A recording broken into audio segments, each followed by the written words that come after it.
there anything else that you see as a usual quick fix when people come to you with credit issues trying to get a mortgage?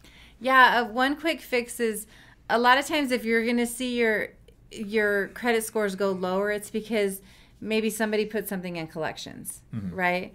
Or a late payment hit. A late payment's crazy because one late payment can be Like 80, 100 it's points. crazy. Like, It's not that can be even big. right. I mean, one mistake. I've seen people that have had 15 years of good credit and one late hits and it's 100 points. Yeah. I'm like, so we're just negating the whole 15 years that's the decade before that? The decade and a half of being responsible. For one late that was probably a misunderstanding somewhere. But Right. anyway, so make sure that you're watching your lates. Lates can't hit unless it's 30 days late. So if you end up paying that card and it clears at day 29 and they report you 30 days, then definitely call them back and say, hey, from what I can see, this was 29 days late and you reported me 30 days late.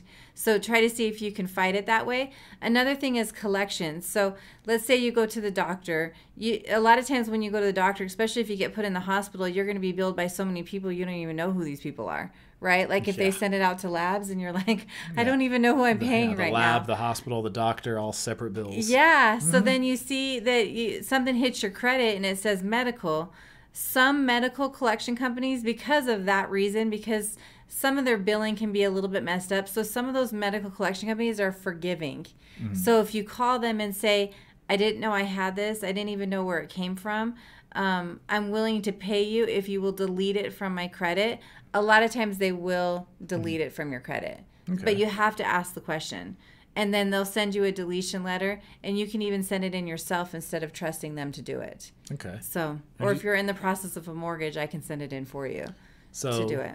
Oh, so you can send the deletion letter for Yeah, them. that's what's called a rescore. So if you get a deletion letter on something that's on your credit, it says, we're deleting this. Thank you for paying this payment of blah, blah, blah. We reported it by mistake and are now sending it into Experian, Equifax, and TransUnion.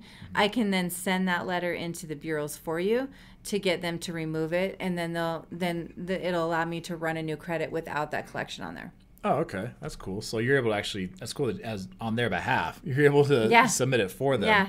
Yeah. Now, so you're saying, getting a late payment removed, or excuse me, for like a collection, saying, hey, if I pay this off, will you remove it type of thing.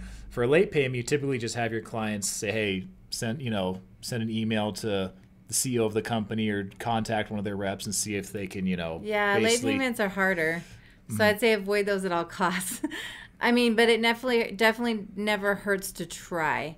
Yeah, calling the CEO of a company is an absolute fabulous idea if you can get a hold of them. Well, you're probably able to call, but you can try to find an email. It'd probably be better, and then get to like an assistant or something. That's what people will do, or they'll say, can they make an exception for this one late payment I've had, or that kind of thing.